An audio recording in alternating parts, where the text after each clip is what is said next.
Scarcity is the human default. We were built for an environment where we can never eat enough and nothing of value lasts.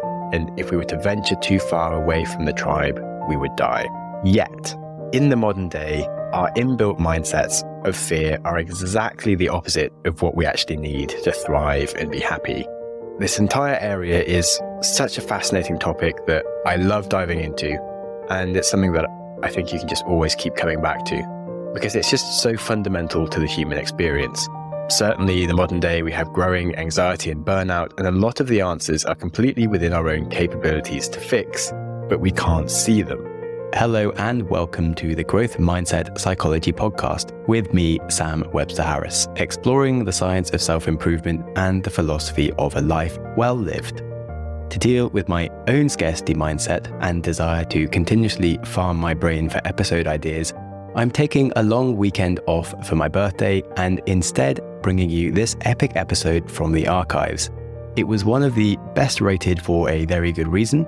We cover some great perspectives for motivation, dealing with hardship and perseverance, identifying our sources of scarcity mindset, redefining our relationship with money, and how to spot luck coming your way. So from my own biased opinion, it is an absolute banger.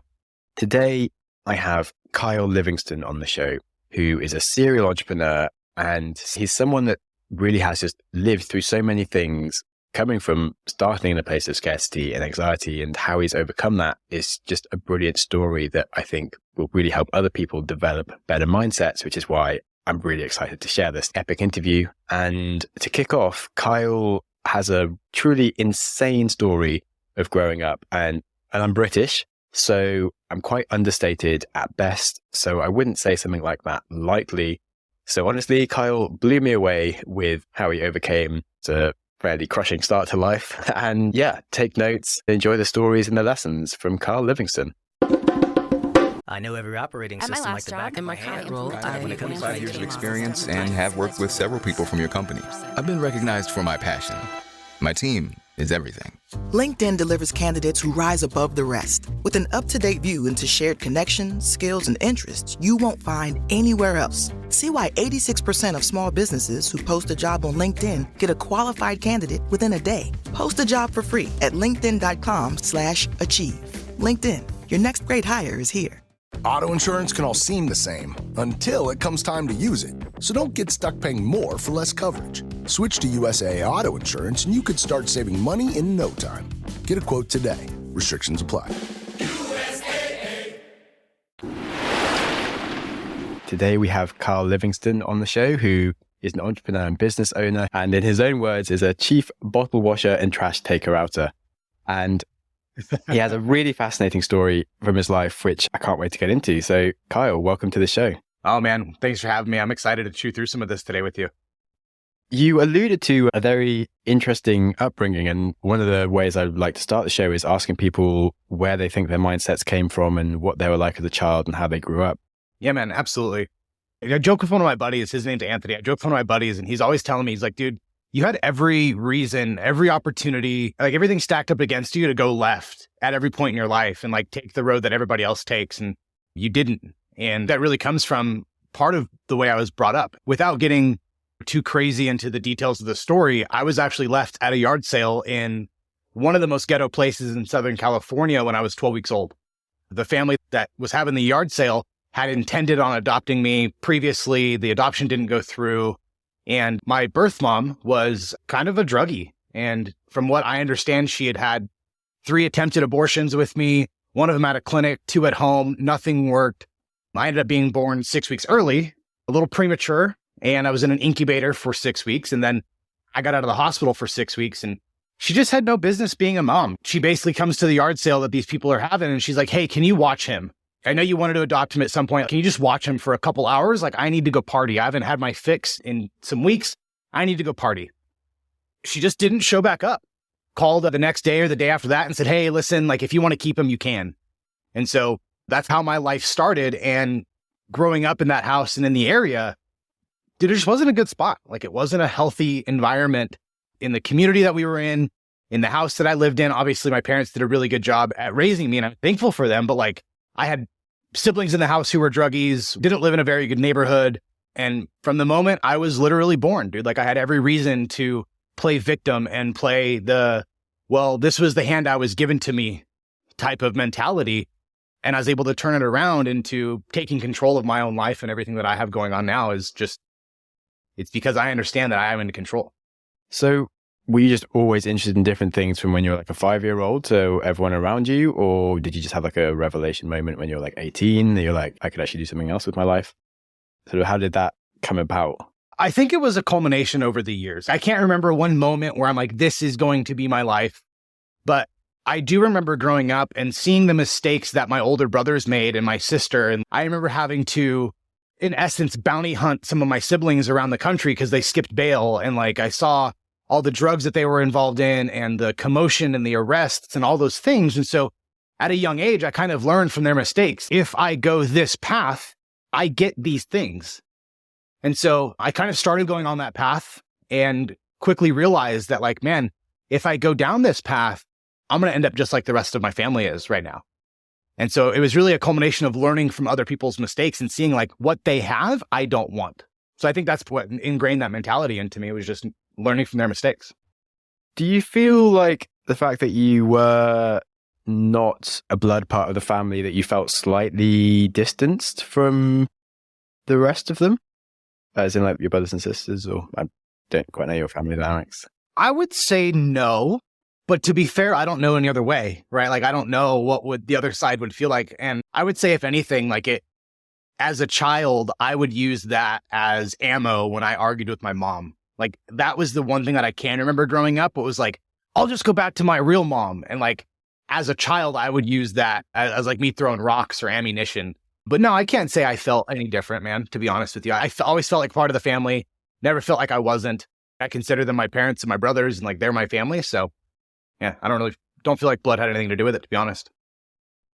Glad I asked though. It's hard to know until you ask these things. For sure. It's a valid question, man. It's a valid question. I've talked to some people who are adopted. They're like, yeah, I can't resonate with my family. We're not blood. I'm like, that's weird. At what point did you start being sort of quote unquote successful? And how did that come about? Was it like you went to university, you just sort of started taking small jobs and just compounding? I'm actually going to go back to a piece of my childhood that I felt was a turning point from like a financial perspective. So there was this one summer where my parents were big into the church, and I wanted to go to Bible camp that summer. The church that we were going through, they charged you for the camp. You had to pay for the camp, et cetera, food. And I remember going to my parents, like, yeah, we can't afford to send you there this year. Maybe if you save up some money, you can go next year. My dad knew some guy down the street, and he got me to mow his lawn for $5 or something. And I remember mowing the lawn and going like, well, I'm just going to go ask his neighbor if he wants me to mow their lawn too. And so I just started knocking on doors in my neighborhood, asking them if they wanted me to mow lawns and wash cars and all this stuff, and saved up enough money to go to this camp. And when I came back, I just kept doing it. Like, it's how I'm going to make money, right? If I want the shoes, if I want the whatever, like I got to go do this. And I kept knocking doors in the neighborhood. And there was one really good week that I had where I'd knocked doors Monday through Thursday, and then had a bunch of deals that I went and washed cars and mowed lawns on Friday, Saturday, Sunday. And I remember sitting on my bed and counting all my money I got from like Friday and Saturday, it's Sunday or whatever. I'm counting my money. And my mom walks in and she's like, are you counting all the money you've been saving up for the last few months? And I'm like, no, this is what I made today. And she sits down on the bed next to me, and she has this look on her face, looking back, like she probably thought I was like selling drugs or something, right? But like, she looked at me and she goes, you made more money than Dad did today. For me, my dad worked 100 hours a week in 2 jobs. He drove an hour and a half each way to work. Like, he was the hardest working man that I've ever met in my life, even to this day. And for my mom to tell me that, I immediately knew something was off and something was really broken. At 14 years old, if I can make as much money as my adult dad who had been working in the same trade for 30 years, I quickly realized that I could make a fair amount of money just hustling and just doing little things here for people. And so that kind of shifted my mindset towards what's possible. I think I began getting into self-development around 16, 17 years old. I did wrestling, and I had a buddy of mine.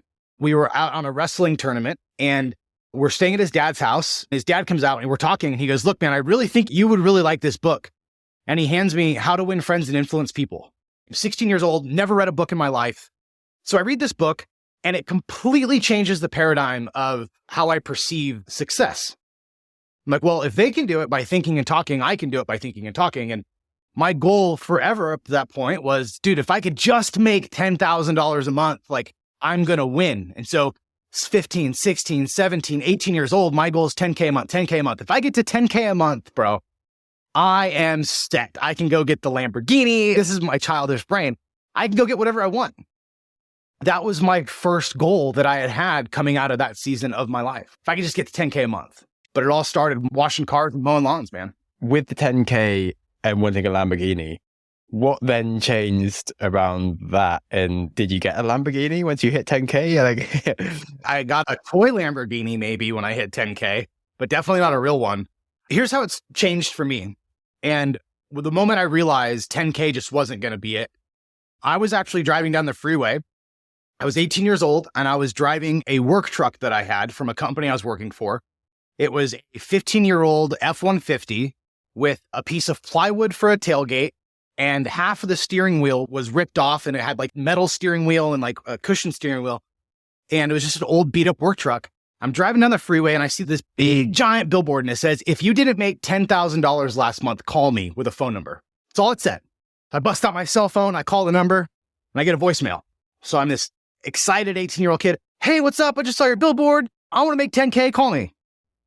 Candidly, I forgot I even called on this stupid billboard. 3-4 days go by and this gentleman named Randall calls me. And I'll never forget him. We still stay in contact to this day. And he brings me into this real estate investment education, network marketing type thing back then. And I'm sitting in this room and I'm watching and listening to these guys talk about 50, 100, 2, 3, 400K a month revenue, like income. And I'm like, whoa, wait a minute. You mean 10K is not the end? When I get to 10K, I'm not going to have everything? And so that opened my mind. I still hadn't reached 10K, but that opened my mind to 10K is just the tip of the iceberg. And so fast forward to about 2 years later, I'm still working construction full time. And I'm working my face off in construction, working hard because that was what I knew. And I crossed the 10K a month mark. And I realized that all I did throughout this season of getting to 10K was just raise my living expenses enough to feel like I'm still poor. So I have 10K, but I also have living expenses that makes me feel like I make 3K. And so there go my wish and dreams for a Lamborghini at 10K a month, right? Now I'm down to a Hot Wheels Lamborghini. Still don't have the Lamborghini. Probably will never have the Lamborghini just because I think it's a waste of money now. But once I got there, I just realized like that wasn't what I was actually after. And the pursuit of the dollar was different than the pursuit of the freedom. I wanted the freedom, but I thought I wanted the money. so how come you then went on to make a lot more money? If you're like, actually, I don't necessarily need the money to make me happy. It's more the freedom to do what I want. Well, I look at money as fuel, right? I believe in God. I believe in Jesus. I'm a believer. And so a lot of what I do in my life is surrounded around the kingdom of God. And so how can I use this money to then move forward other ventures in life? Because money at the end of the day is simply a resource. It's like, Sam, what kind of car do you want if you could have any car in the world? I'm thinking like I might get a Skoda. Okay. Now, if you don't have gas to put in the Skoda, it's not going to go anywhere. You can have the most badass car, but if you have no fuel for it, it's not going to go anywhere. And so I think we're all equipped with a certain set of skills that if we utilize our skills, there's a payoff. And so for me, business and work and entrepreneurialism and like profitability, like that's my skills that I've developed over the years. But the things that I use the money for is completely separate than actually having the money. Getting the money can create the freedom through real estate or through investments or blah, blah, blah. But then also getting the money, for me, fighting sex trafficking is a big thing on my heart. And I'm never going to be the guy that walks up and like kicks the door in like Kool-Aid Man rescuing these women and children. I'm just not going to be that guy. But I do know that that takes money and resource for those guys to do. And so if I use my talents to create resource and use that resource to impact other areas of the world, to me, that's what it's about. It's not about just stacking hundreds of thousands of dollars in a bank account somewhere and being like, I'm rich. This is awesome. That's just not what it's about. I definitely agree, as in I don't care so much about money necessarily just for myself and what I want to spend it on directly on my own like means, but in terms of what I could use money for to do stuff with, there's like, yeah, I'm happy to make more money and be useful. And well, I've kind of intentionally not trying to earn too much money this year compared to like I sort of had to say no to a lot of things where I could have been making lots of money to just go and do my own thing a lot more on like content and doing fun stuff. I just kind of reached 32 and was like, yeah, realized I really like doing sport and definitely too late to be an Olympian, but going to try and break some world records on other things that I could still do and just sort of have a year doing me fun things before it's too late. And that's important, man. Here's one of my biggest mistakes on that note is I spent so many years of my life chasing the money that I ruined relationships with friends. I ruined a marriage. I ruined my health at some degree. Like I ruined a lot of things chasing the dollar. It's like if my dog gets out and starts running down the street and I start chasing her, she's going to start running faster. And money's the same way. And it's like I chased and chased. I'm like, I just sacrificed everything and I still don't have the money that I want. Did you have a burnout moment, like when your marriage got ruined and stuff, and you're like, why am I doing this? Where did you come to work that out? First marriage got ruined. Didn't pay much attention, just kept going, just thought we grew apart. We got together really young, blamed it on other things. I had built and sold 3 brick and mortar construction companies up to this point.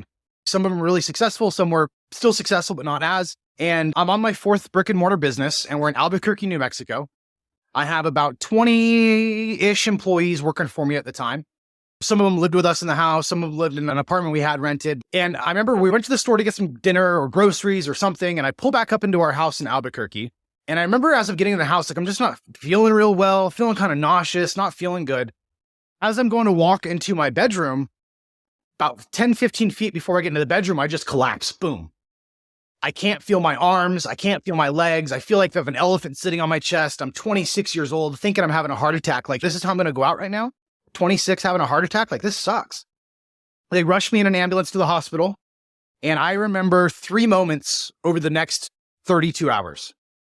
The moment of falling to the ground, the moment of being rushed into the ambulance. I remember our neighbor coming and checking on me. So I remember seeing his face. His name was Andy. And then I remember waking up in the hospital with all these wires all over me while they're doing a bunch of tests.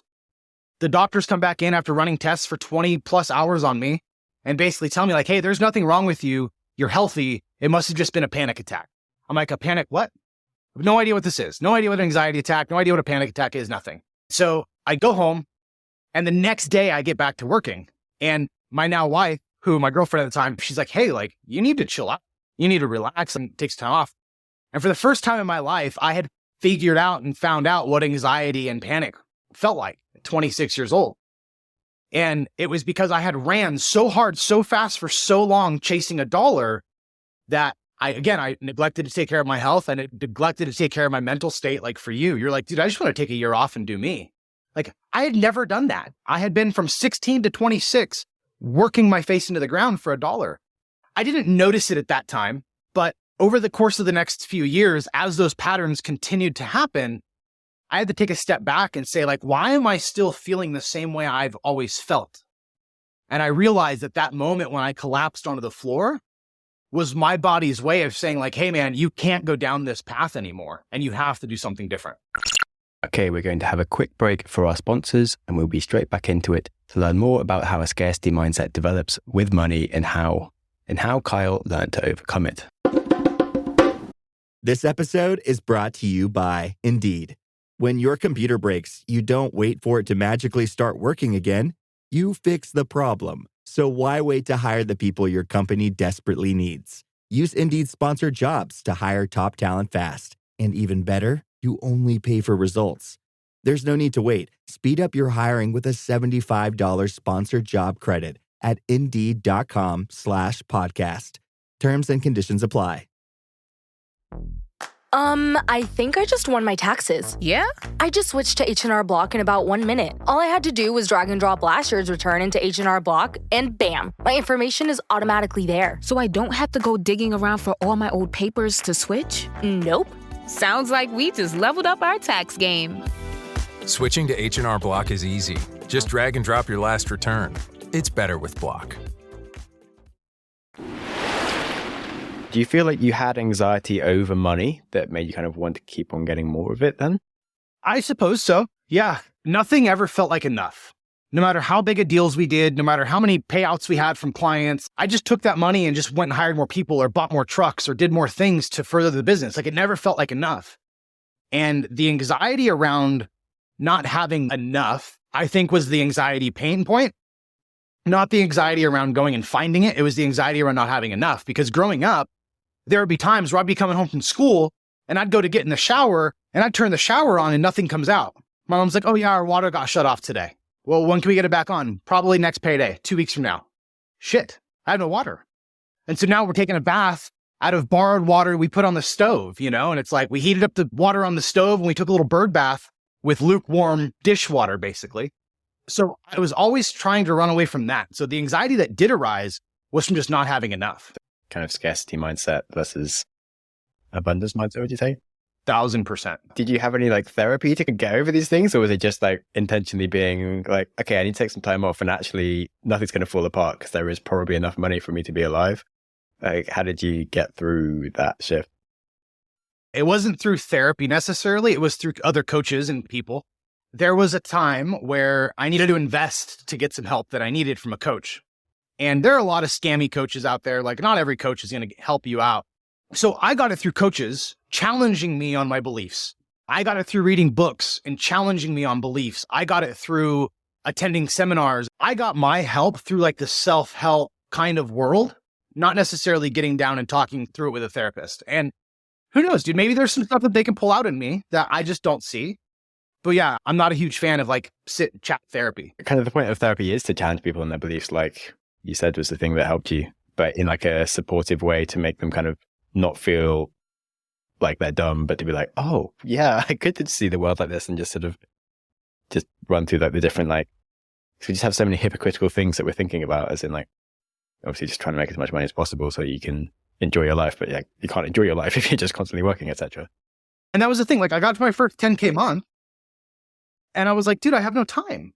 I just worked 1 million hours this month. I can't actually enjoy my money. Definitely are. So many people that don't travel or something until they have enough money. I'm like, you don't need money to travel at all. You can literally, even if you can't play an instrument, you can literally busk across Spain and people have done this where you can't even play instruments and made enough money to live, and you can have a time of your life being quite silly traveling.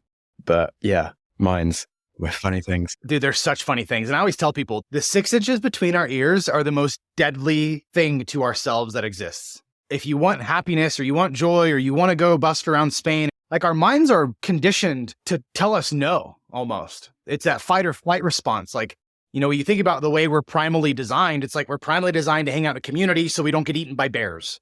And when we want to go outside of the community, everybody's like, be careful, you're going to get eaten by bears or lions or whatever. So our brains are kind of wired that way, to be a little fearful, a little timid, a little scared. And it's up to us to rewire some of that and figure out it's not actually as scary as everybody tells me. That's what they perceive it to be, not what it actually is. 100%. I think traveling is one of the most useful things for people to go into, to realize how not scary so much stuff is. And because something always goes wrong and you're like, this can't go wrong. And then it goes wrong and then everything's fine. And you're like, oh, things could go wrong in my life and it's okay. Damn. Guess, yeah, you always make it home. One of the things that I've done when making decisions, let's use the busking around Spain for an example. I can't play an instrument to save my life, dude. If you asked me to play a guitar, or you would have to shoot me, dude, get it ready, because I'm not going to be able to play this guitar very well. But let's just use that as an example. And so if I were to go and say, okay, I'm going to go travel around Spain, I have no money, and I'm going to learn to busk around Spain. What I would do and how I operate in a lot of decisions in my life is I'll take a yellow legal pad and I'll write down what I want, right? Tour around Spain, busk around Spain. And I'll write down all of the worst case scenarios that can possibly happen. And I know this sounds counterintuitive to a lot of things, but I'm going to write down everything that could possibly happen. And I'm going to get to the end of this list. Now, I'm going to be relatively conservative with real life. If I didn't have somewhere to stay, I could probably find somewhere to stay for $5 and go make $5. I'll probably never live under a bridge. That's probably never going to happen. I could go live in a hostel, whatever. And so I'm going to go down and write down the worst case scenario that could possibly happen to me. And I'm going to get to the end of it and I'm going to review everything. And I'm going to say, okay, well, if these things were to happen, would it be worth it still? And most of the time, the answer is yes. It would still be worth it. It would still be worth it if I had to go busk around Spain, wear the same pair of underwear for 2 weeks, and live in a hostel to be able to see the countryside and enjoy the good food. It'd still be worth it. And what I'll do is I will sign the bottom of the paper. And anytime that fear begins to creep back in, I go to that contract I made with myself and I'm like, hey, I expected this to happen. I said it was okay. I'm just going to keep going. That's super good because it's so easy to think of the bad things, but then when you don't have awareness around it, you just only think they're bad. But if you can just write it down, look at them and go like, hey, actually, this is okay. I can deal with that. It's suddenly much more empowering. And the thing I always try to be mindful of is that it's 5 times easier to think about the bad things that will happen than it is like the good things. But so much stuff that you can't imagine can happen. Like you'll meet some guy that's sort of got a really nice car and wants to take you somewhere cool, and then you just end up partying somewhere and you'll meet your future wife. Like random stuff happens and it's amazing, but you don't really imagine those things. You just imagine like the problems, especially if you're someone that is a bit good at like making things up as you go along. Things are much more likely to end up working out really fun as well, which is something you learn by traveling. I read a cool thing about luck. There's been like there's 4 types of luck, and then just like the random chance luck. But then there's also being able to spot when luck is coming towards you through like experience and stuff, which if you travel and do things, you just sort of see those things coming. Or if you start a business and you kind of see the opportunities of like, knocking on people's doors and being like, actually, I can just make more of this luck where it already is. You just learn these things. So putting yourself into those scenarios is just so useful for becoming luckier as well. 1000%, man. I agree with that. And I love you can see luck coming, because the more and more I play this game of entrepreneurship, the more and more I see like that person didn't get lucky. They just saw it coming and knew what to do because they've been there before. Yeah, when I heard it written like that, I was like, yeah, exactly. I just sort of know what's going to work and lucky, whereas other people just seem to be like blind to stuff that's just going past them. And you're like, why are you not taking these opportunities? What's wrong with you? But you just know where these things are. So where are you at now? What are you actually doing in terms of your businesses and stuff? So it wasn't without failure. I lost everything in 2016. In that 4th company where I told you I'd collapsed, I lost everything. I ended up running it into the ground, lost a ton of money, lost everything in 2016. Got into another business partnership shortly after that, lost everything again, end of 2017, early 2018. And so in a matter of 3 years, I lost everything in my life twice from a financial and resource perspective. What that did was it really showed me what failing feels like and what losing a business feels like. And like you said, you can see luck coming. I can also see failure coming now because I've watched it come at me head on twice. And so right now what I do is I work with online businesses and I really help them streamline their business to be able to get the owner out of the day-to-day. So you have a lot of owners who are just running around like chickens with their head cut off inside of their business and trying to do a million things and put out a million fires, and they just don't understand how to run a business. Maybe they're an expert, maybe they're a coach or a consultant, or they run an agency. They're really good at what they do, but they don't understand the principles of running a business. And so we come in and we help them actually create and form a business so the owner can actually run a business and not just be an expert in the space with employees, with the goal eventually of being able to sell the business for a multiple. But in the meantime, between where they're at today and selling, we really turn that business into just a cash generating cow for them so they can go use that resource to do other things in their life too. That's cool. I certainly agree with what you said around like also being able to see failure coming, because having been through a few failures, like talk to so many entrepreneurs now, I'm like, yeah, I think great, good luck. By the way, do you want to maybe try this? Okay, whatever. You'll work it out. But yeah, it sounds like a really good use of your skills and like interests and like interest in helping people as well. So that's really cool to hear. It's been real fun. One of the things you might get a kick out of is when I first started doing this, I'd work with kind of anybody and everybody. But now that I've been in it for a few years doing it this way, I have one rule that I will not negotiate on. I will not work with a business owner unless they have failed in the past. We call it cycled. So unless a business owner has grown something and lost it, I just won't work with them because they can see failure coming too now.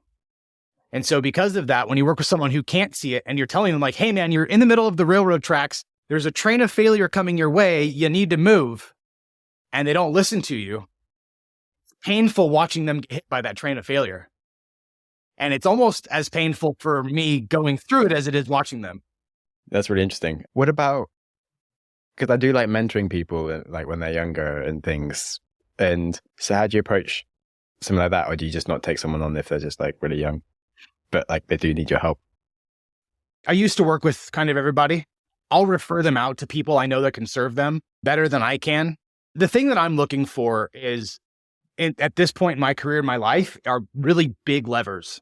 Everybody's coming up with their word for the year. Like my word for this year is leverage. Like how can I create a really big lever or go to a really big lever and pull on it versus a really small little lever?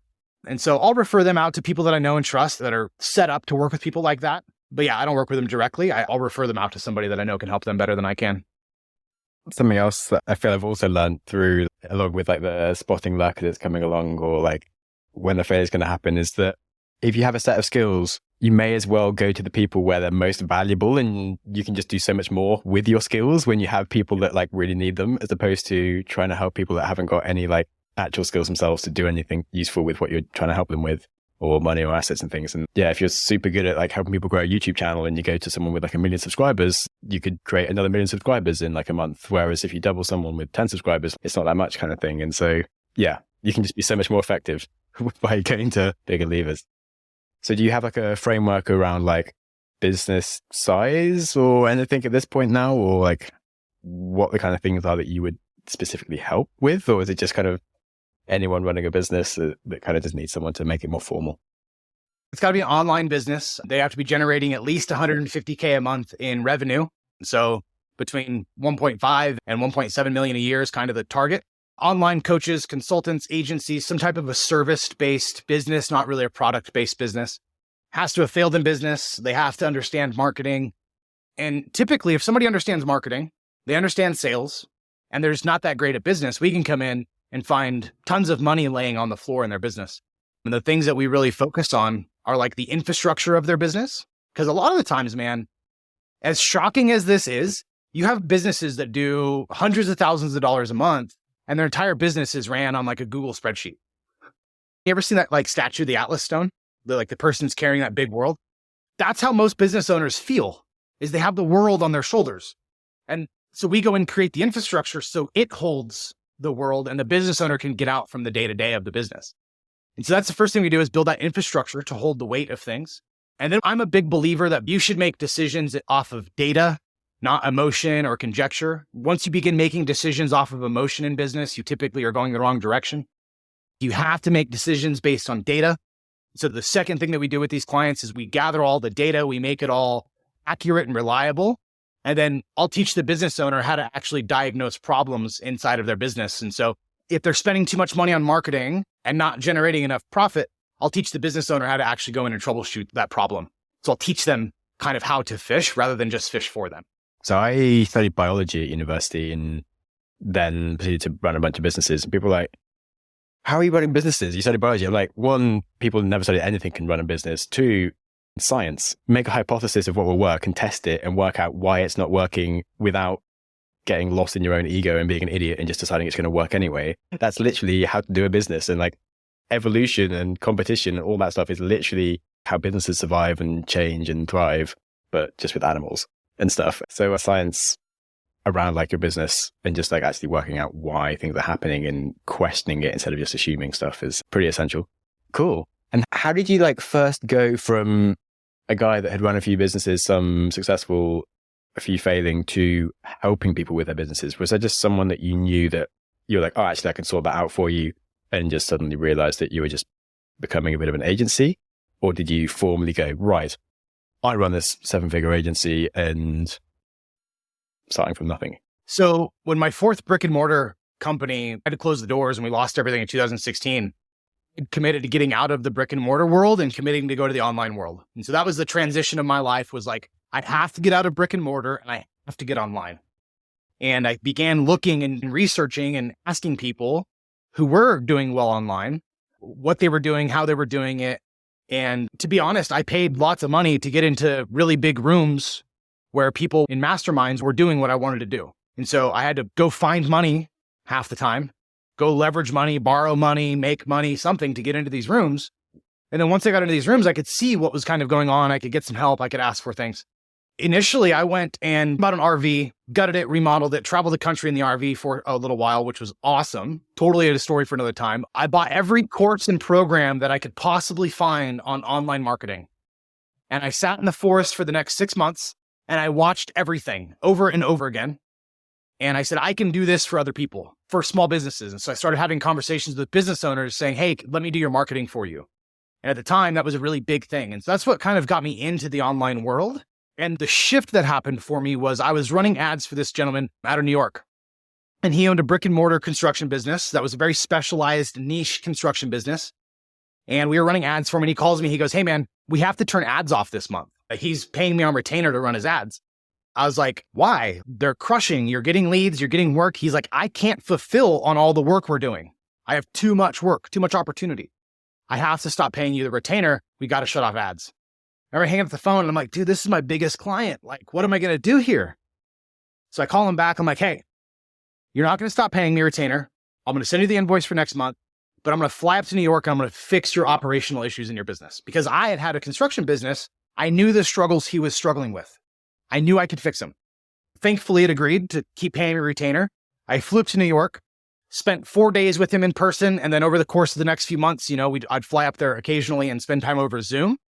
Over the next year, he doubled his business. And I was like, whoa, that worked really well. And then just one thing led to another. And I just started doing that for more and more people and realized like people don't need help with marketing. There's plenty of people that can help with marketing. There's plenty of people that can help with sales, but nobody knows how to actually run a successful business. And so I just started approaching people who had big levers I could pull and saying, hey, if I come into your business and do X, Y, and Z, what would that be worth to you? And they would give me some crazy, ridiculous price. And I would come in at, 25% of that. And they were stoked. And that's kind of how it all started. Just become more refined and better from there. And there's been clients that we've completely just didn't do what we thought we could do and had to refund their money. And there have been other clients that we 3-4x'd what we thought we could do. And so there's been a healthy mix in between. It's not like everything's always perfect. Like everybody kind of leads online, but it's just gotten better and better over the years. So one thing I find a struggle with is that I do like variety. And so in terms of running my own business, I do also get a bit like, whereas I have kind of thought around doing that ish with people, and I like jumping into other people's problems and sorting lots of stuff out and then like leaving and not having to run all the day to day. So it's interesting just the way you sort of described it. It's like, yeah, that's the kind of things that I often like getting involved in and doing. It's a blast, man. I mean, I encounter different challenges every day. And I'm a construction guy. I like to fix things. I like to solve things. I like to build things. And so we go into different businesses and different problems, and among calls of people these people are trying to solve this problem. These people are trying to solve a completely different problem. But in any business, there's only so many problems that need to be solved. You're only going to have a handful of problems within marketing. There's only certain things in marketing that aren't going to work. There's only going to be a handful of problems in sales and acquisitions. There's only going to be a handful of problems in the rest of the business. Like once you've seen so many and done it so many times, you realize that there's patterns and there's only like 7 or 10 things in each category that can really be wrong.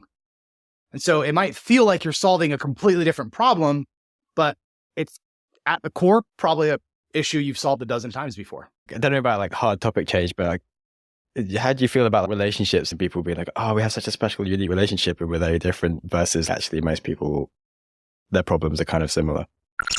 My apologies for another quick and slightly seamless ad break, where we'll have answers to that question and more coming up shortly. You're welcome to skip the ads or join the premium feed where there are no adverts at all.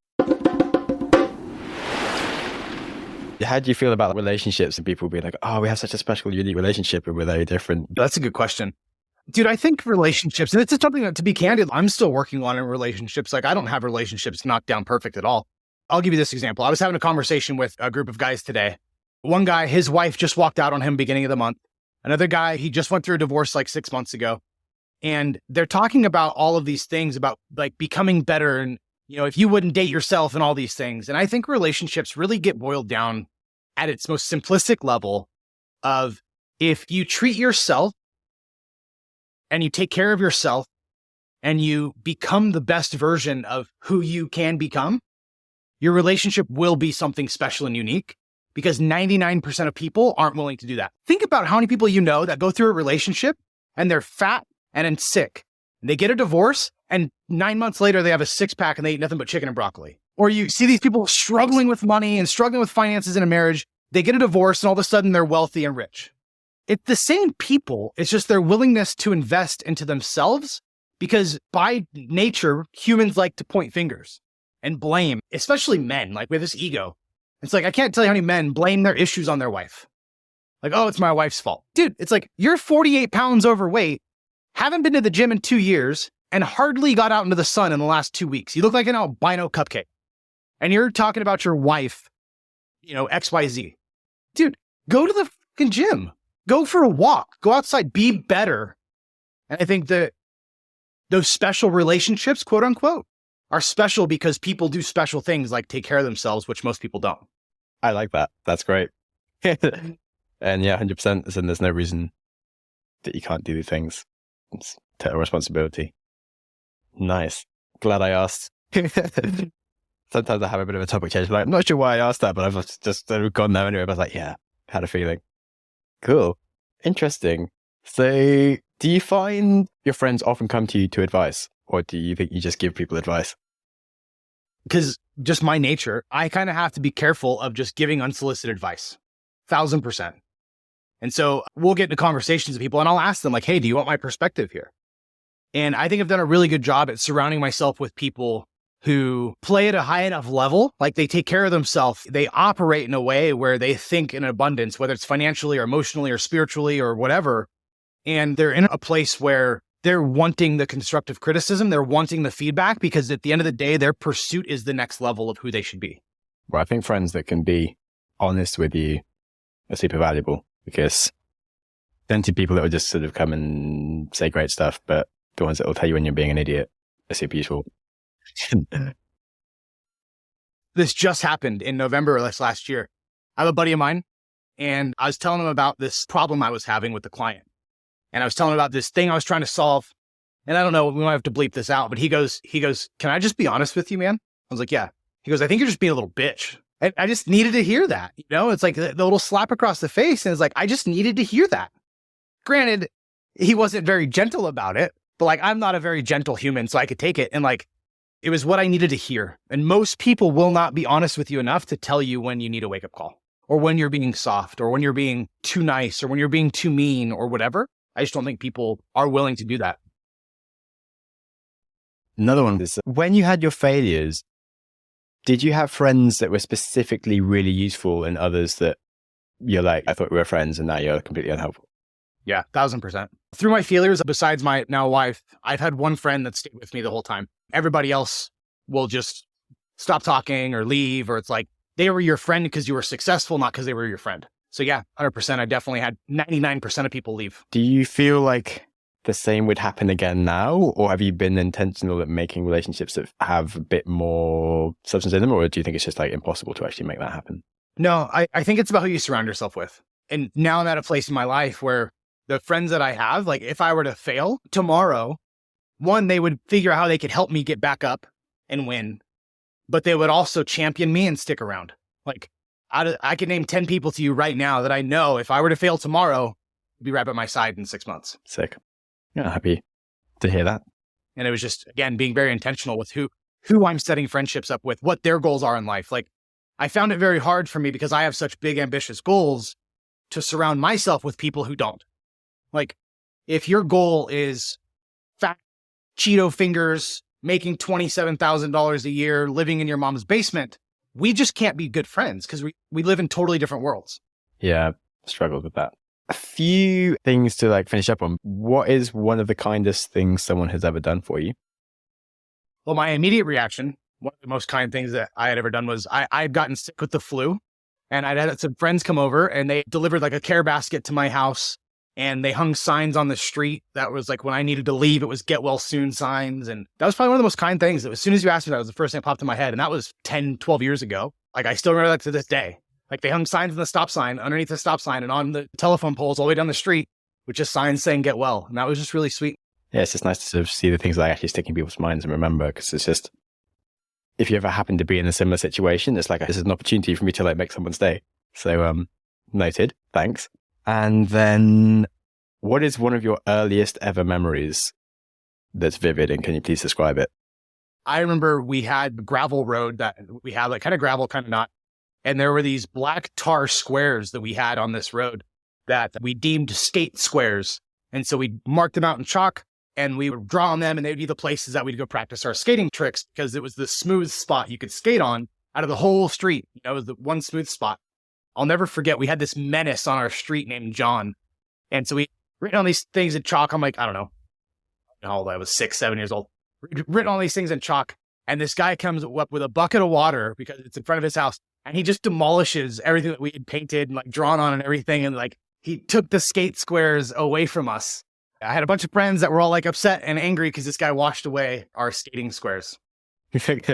Cool. It's a totally random question that I just asked someone once and was like, yeah, I have no idea what's going to come out of people's brains when I ask. And it's just nice. So, thanks. All right. And then, okay, finally, any sage advice you'd give to yourself 10 years ago?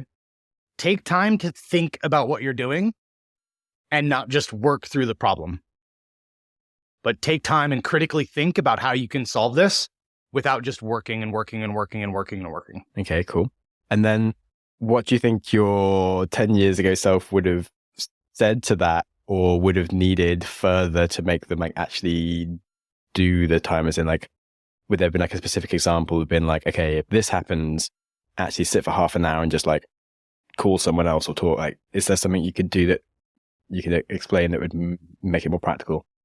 Because it's really good advice, but often good advice is really hard to do. You know what I mean? The moment a problem arises, my default is to start working on it.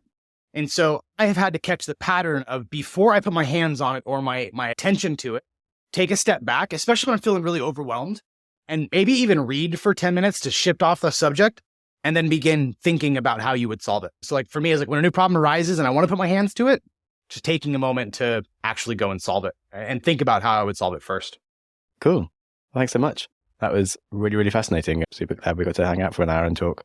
This was great, man. Hopefully your audience got some stuff. And I just want to say thank you for taking the time out of your days to go through this and to do this and to pour into your audience. People don't understand the effort that goes into these. And so just wanted to say thank you for doing this, man. Very, very much appreciated. Thanks so much for Kyle coming on the show. What a total legend. So many take homes. I'm a really big fan of his message of just taking time, because our first reactions are often not as useful as our more thought through actions, and being slightly strategic can save us so much time and headaches and make our life a lot better. And then similarly, his idea around taking the time to write out your fears and your worries before you do a project that you're scared of doing or that you might never do because you're scared of it, is such a powerful way to just realize that all these things that you're worried about, when you look to the end of them, they're not that bad. And you can actually go and do this thing with a lot less fear and do it better because you're not scared about what's going to go wrong and just enjoy it for the moment. That's just a really powerful one for life. So I'm really glad that he shared that, because honestly, when you get to the bottom of most things, as long as it's not illegal, it's really not going to ruin your life. And we can often discover so many cool opportunities that we never even imagine unless we face our fears. So on that, embrace your fears and bloody go and enjoy your day, your week, and your life. If you feel like hitting us up with a positive rating, that will certainly help other people discover us and put a spring in my step. Thanks for listening. Thank you so much for listening. Go you! Your consistency to reach the end of an episode is legendary. My hero! But when we learn things, it's important to reflect. So I politely invite you to take a pause, rifle through the biggest ideas you just heard. So here's your opportunity to hit pause and have a think.